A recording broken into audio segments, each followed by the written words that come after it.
Prove natin. So paano ba yung ginagawa? Kasi pag bago ka mag-proving, dapat alam mo paano gumagana yung So, ganito yung given natin. Puprove natin kung equal sa 1. So, alam na natin to, di ba, sa hexagon. Kasi nandun naman lahat. Kung alam mo yung hexagon ng trigo. Tan, sine, cosine, cotangent, cosecant, secant. 1. Tapos lagay mo lang yan ng mga arrow. So, kung alam mo na to, basic na lang to. Kasi dito, makakuha mo rin yung Pythagorean identities where ini-squared lang natin yun. Sabi ko.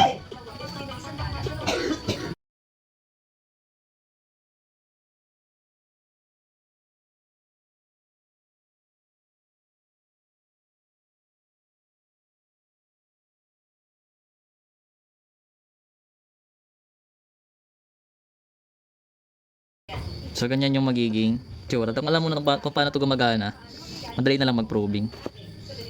So, we're in. Explain ko pa ba yan? Ay, tan pala to, sorry. Bakit kot? Thank you.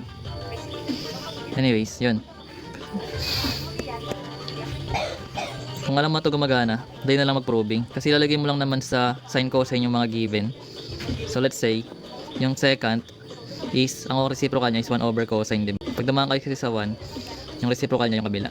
So, ibig sabihin, pwede natin ito i-rewrite as 1 over cosine theta over yung cosine theta natin minus yung tangent natin is sine theta over cosine theta kasi galing ka dito. So, pag ni-rotate mo siya or nag-move ka clockwise, ang tan is equal to sine over cosine. Then, yung cotangent natin, pag nag-rotate ka naman counterclockwise, pwede siya maging cosine over sine. So, cosine over sine. Then, ngayon, simplify lang natin tong unang fraction natin. So, ito, pag sinimplify natin, lagyan mo lang to ng over 1. Then, 1 times 1 is 1. Then, cosine times cosine is cosine squared theta. Then, ganun din gagawin mo dito. Minus pala to. So, dahil naka-fraction na to parehas, okay na yan. So, sine times sine ka na lang, which is sine squared theta. Over cosine times cosine is magiging cosine squared theta. So, kung nalito ka sa ganyang way, gagawin mo lang siyang fraction parehas. Then, numerator sa denominator. Then, denominator sa numerator. Or pwede ka naman gumamit ng mag-rewrite ka pa kasi pag ganun gagamitin mo. Pero sa gantong way, madali na lang. Ngayon, dahil same na yung denominators natin, similar fraction na siya. So, pwede na nating sabihin na cosine squared theta yung denominator. Then, lagay lang natin yung 1 minus sine squared theta. So, dahil naka-squared to, balik tayo dito sa mga may squared kung magiging equals 1 ba siya. So, yung 1 minus sine squared, yung sine squared natin, di ba?